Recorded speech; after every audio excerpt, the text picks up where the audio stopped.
चढ़त फगुन धनी सजी धाजी चलेली गवन वानु हो।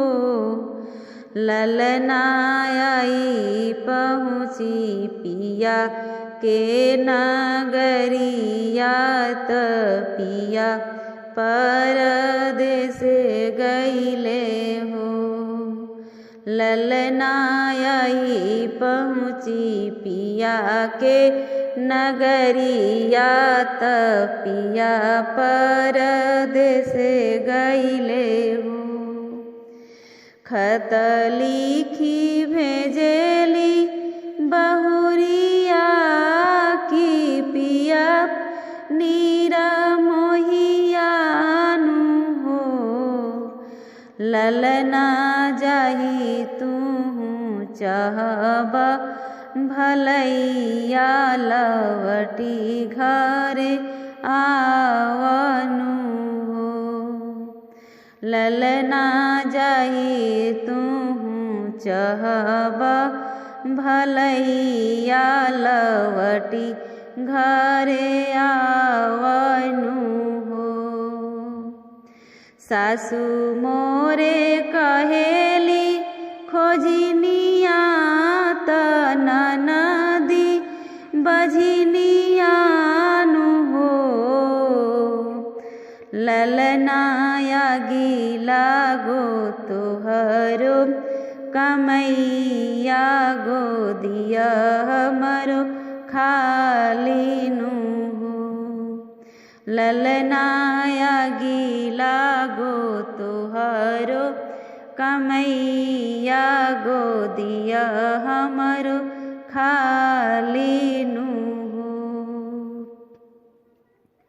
खत पढ़ी सोचेले बलमुआ त मने मुस्कालेनु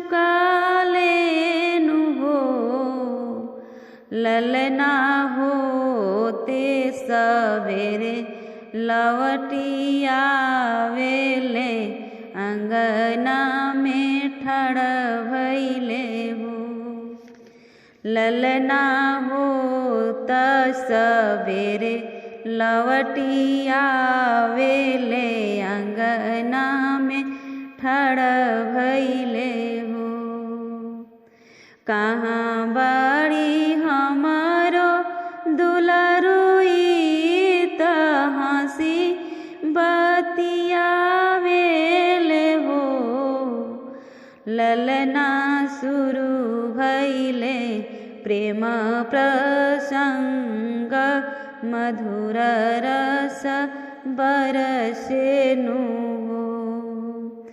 ललना शुरू भइले प्रेम प्रसंग मधुर रस बरसेनु हो।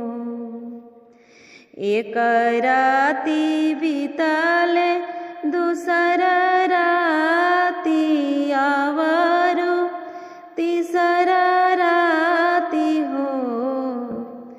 ललना बीतत बीतत नव मास होरिल एक जनमेले हो। ललना बीतत बीतत नव मास होरिल एक जनमेले हो।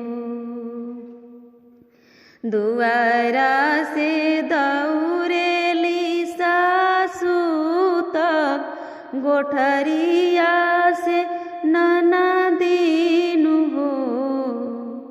ललना धन धन भाग मनावेली कंगना लुटावेली हो।